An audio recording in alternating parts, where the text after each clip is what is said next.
This is a presentation for ESP-IDF. Initially, we implemented this extension for Visual Studio Code, but we are working on the integration with Eclipse Theia.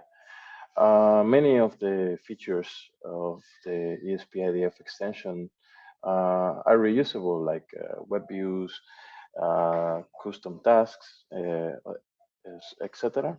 But there are a couple of features we are implementing on Eclipse Theia itself, like remote flasher, remote monitor, and some other features like our QEMU version for ESP32, and then we're working on other cool stuff that we'll talk about a bit later. So let's go a little bit about what is the ESP-IDF. So here just it's a brief introduction to Visual Studio Code. I hope this is not necessary for this talk. You kind of know. Theia, it's slightly similar, so I'm just gonna set this part. I don't think we really need to cover this workspace structure or something.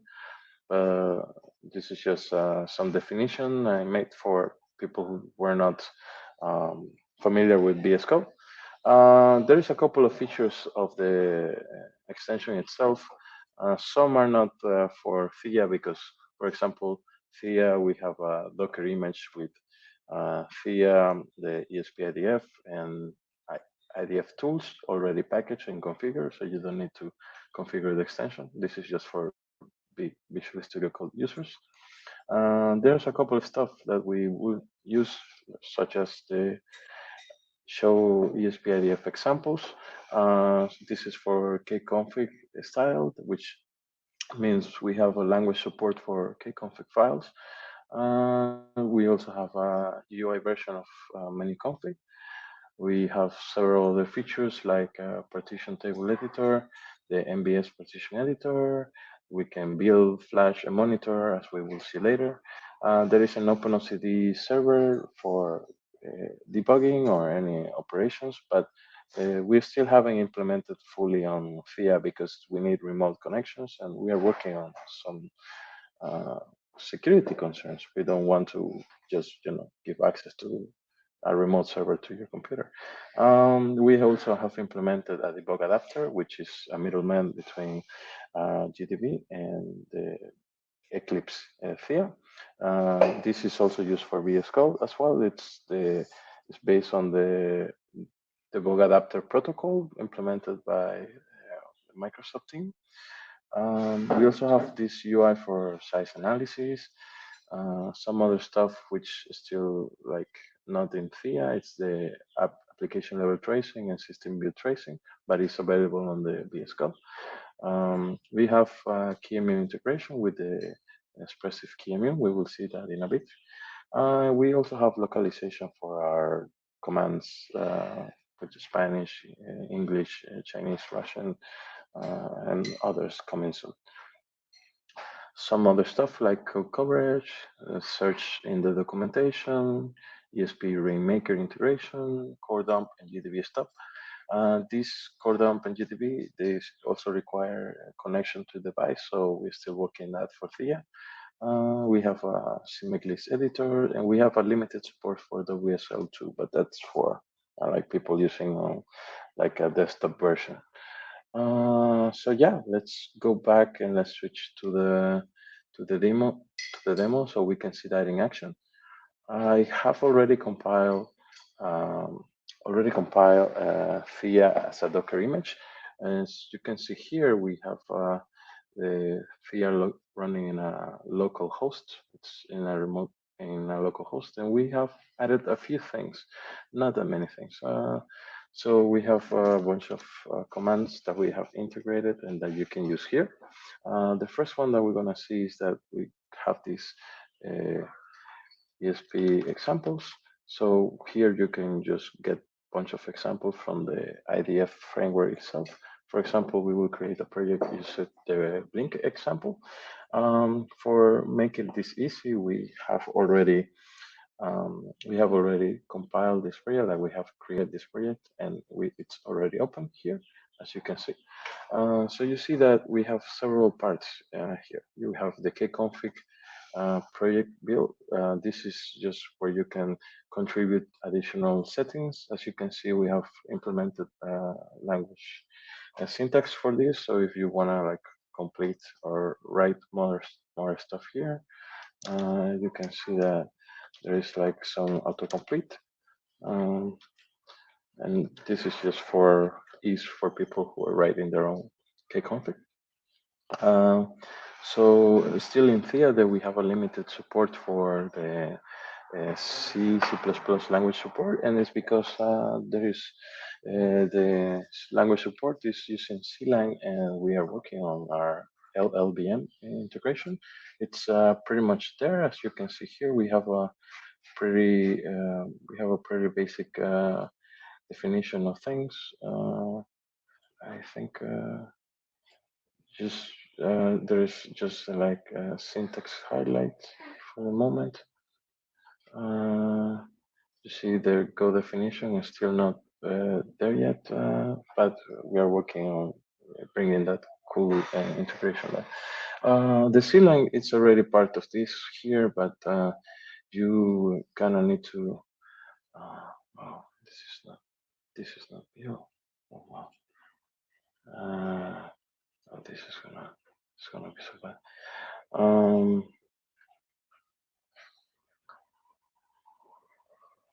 So as you can see here, we have a couple of things. Wow.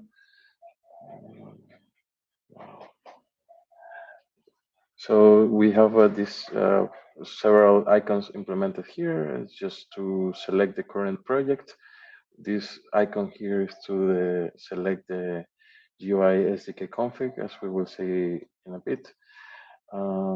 This is for full clean. For example, if you already has your build folder built, this will delete that. These are for building, flashing, monitor, and this will like build, flash, and monitor. And this will launch a custom terminal with commands that you can already execute.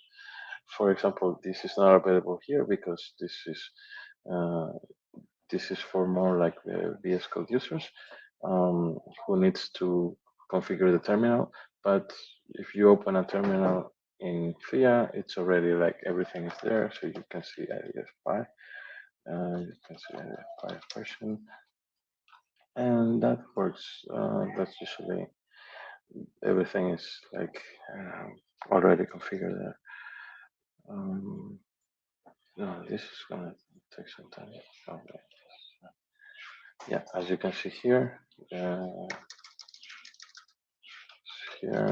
can just call many other things from here.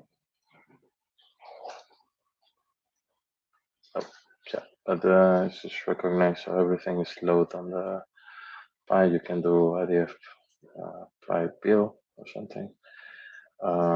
So here I'm running the build task, which is probably gonna take some time. I was hoping to avoid this. We can see other things we have implemented here. The CMake list. We have the CMake list editor for projects, and you can see you have an editor.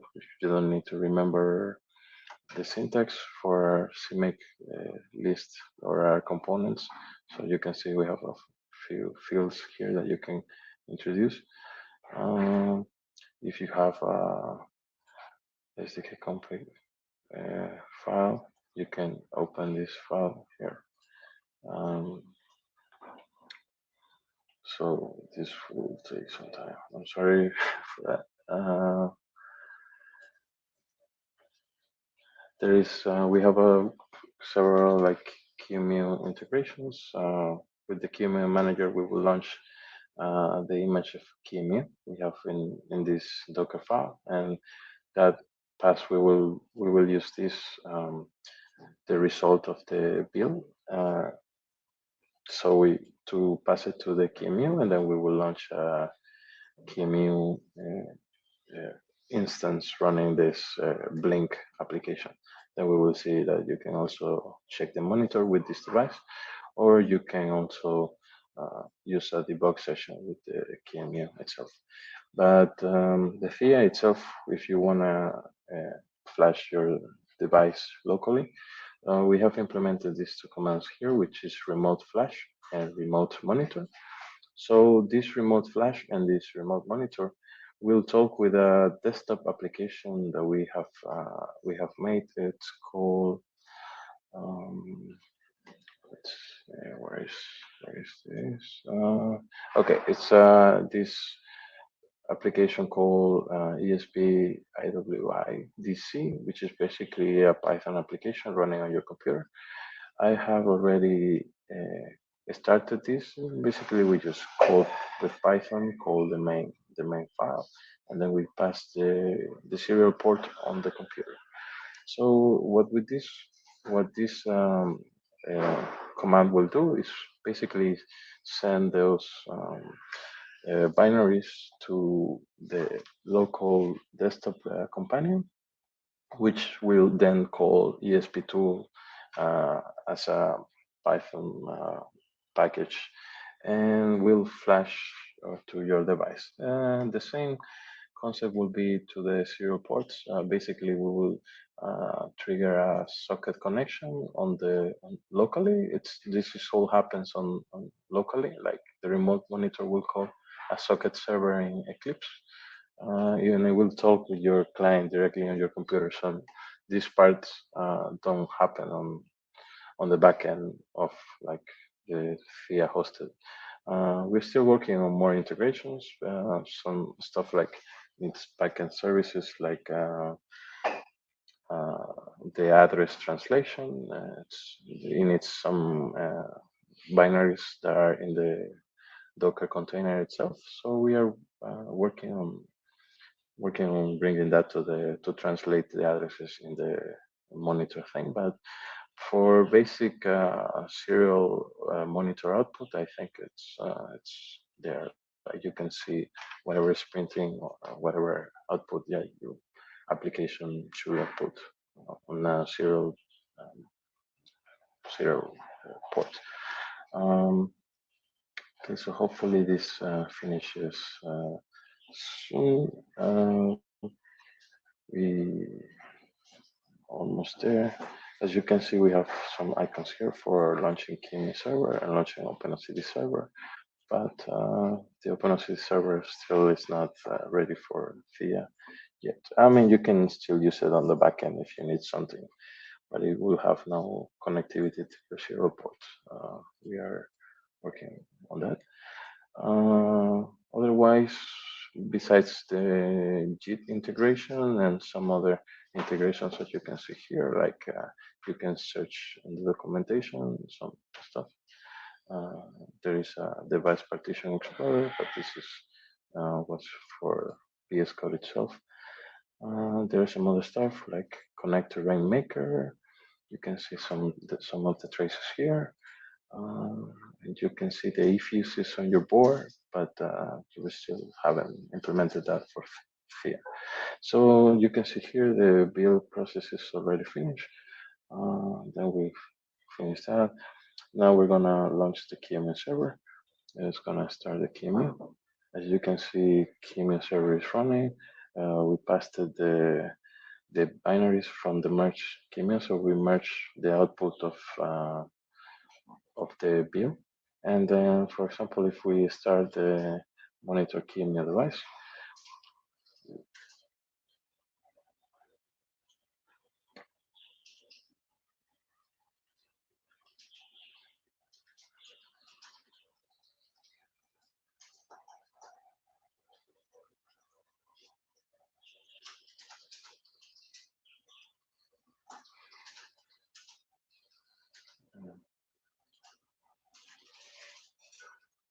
okay, here, monitor.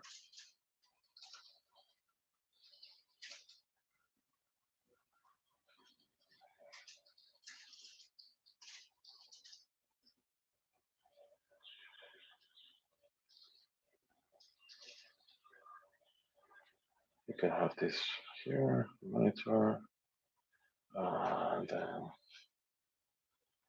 I'm gonna kill this, and we launch Kimi at debug session. You see that the debug session will start. We'll try to connect to the debug, and you see that the debug session is running and it has to stop here. You can step over, go to the next instruction here. That's already like working here. So you can, see the different threads. You can see the code stack as well. Then debug session stop. We close this, and I think we need to run thing. So to key the device.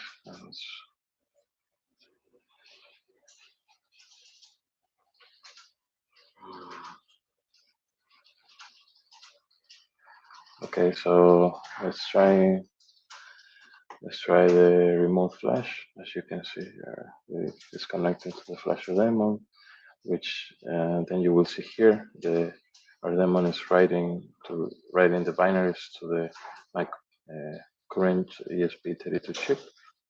Then the flash is done, and then we can see that here is done flashing, and we do remote monitor. And then you see that the remote flasher is sending the data, turning LED on and off from the chip, and then you can send a message to the chip as well. That's all. I'm not entirely sure what happened with the QEMU monitor. Is probably because I started the debug session, so I need to take a look into that. But I should be working, or maybe I should wait for a bit so the data can actually put. Just to show you the SDK configuration editor.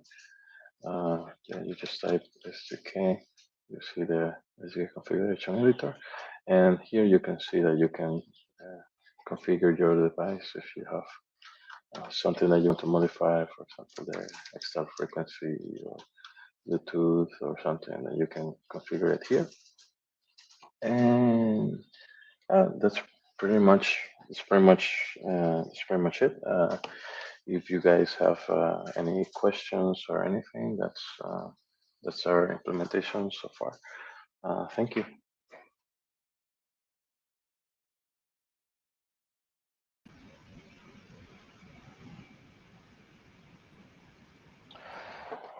Hello?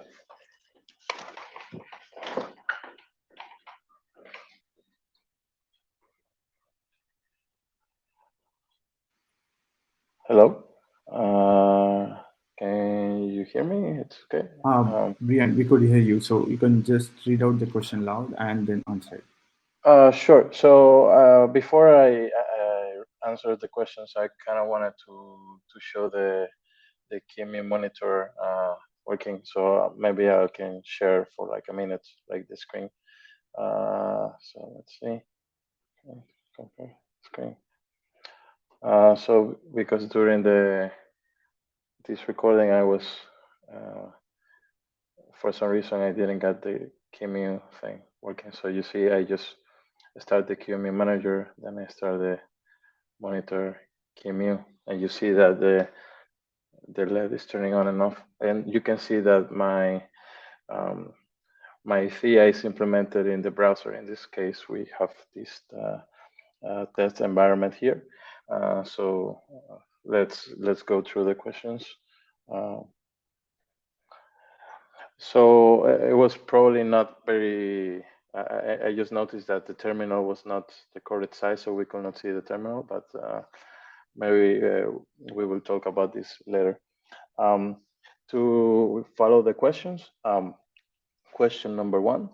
In addition to VS Code Theia and the ESP-IDF extension, do I need to install an SDK or something else to be able to flash my board? So yes, you need to install an auxiliary tool we call the desktop companion. This is basically a Python application that will connect to a socket server running in the front end of your computer. So when you launch Theia in a cloud-based environment, you will have two parts. You will have the renderer side, which is going to run on your computer locally, and then you're going to have a backend, which is the Docker file that is running in the server that is hosted. For example, in the latest presentation I show, there is a Docker file that has already installed IDF, IDF tools, QEMU, etc.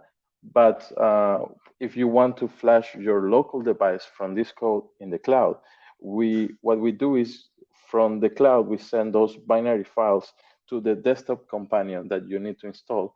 And then we will flash using ESP tool, which is a Python submodule of this desktop companion. That's pretty much it. Like the Theia, the IDF, the modifications we did is already packaged in a Docker file, so you can deploy this locally, or you can deploy this in the cloud like a container. It will run. You just need to run it in the port of your choice. For question number 2, can you please send the link to the source code of your demo? So this tool we have implemented initially testing internally, so we are still like developing a lot of things. So I think we will announce later when we can release this to public, and this is like already made, so you can deploy this locally or in the cloud or something, and you can make modifications, I think.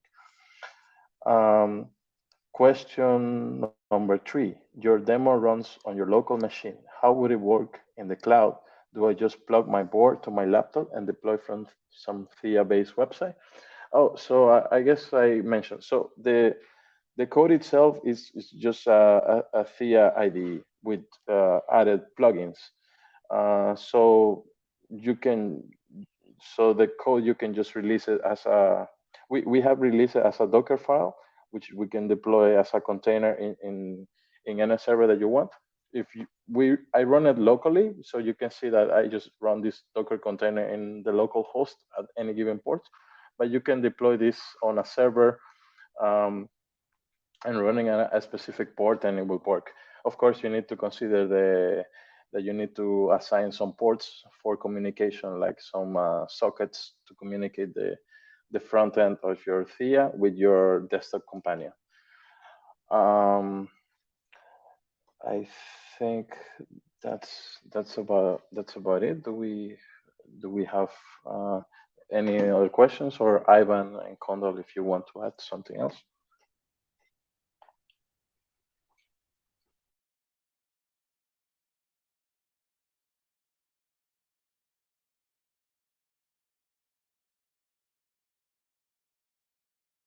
Oh, sorry. I did wanted to show something else. So we mentioned in the presentation there was the language support for C. So I kind of wanted to show this part again. Sorry about that. To go back. Let's see.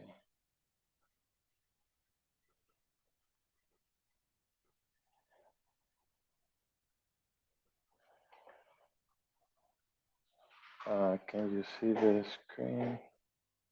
Okay, so I'm showing you the screen. So basically, we are taking advantage of the CLang plugin that is in OpenBSX.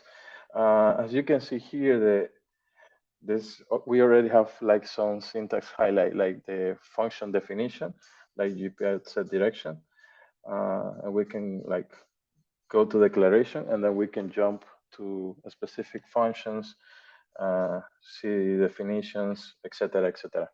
So the Blink, the CLang already is picking up the definition from the compiles command JSON of the build folder here.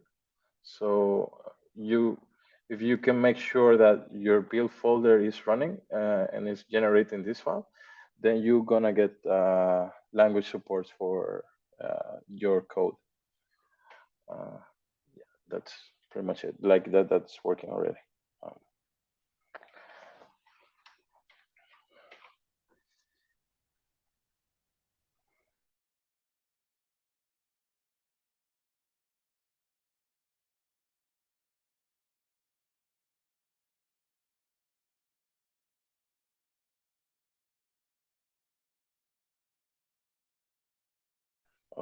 Please let us know if you have any suggestions. Also, please, even though we haven't released the Theia code itself, you can take a look at the VS Code extension itself. We are working towards making it better, integrating any features that you might require or like. And we are, of course, hoping to support more Theia and these cloud environments as well. So if you had any additional features that you might want, maybe you can check out the VS Code extension. I'll probably post the link here.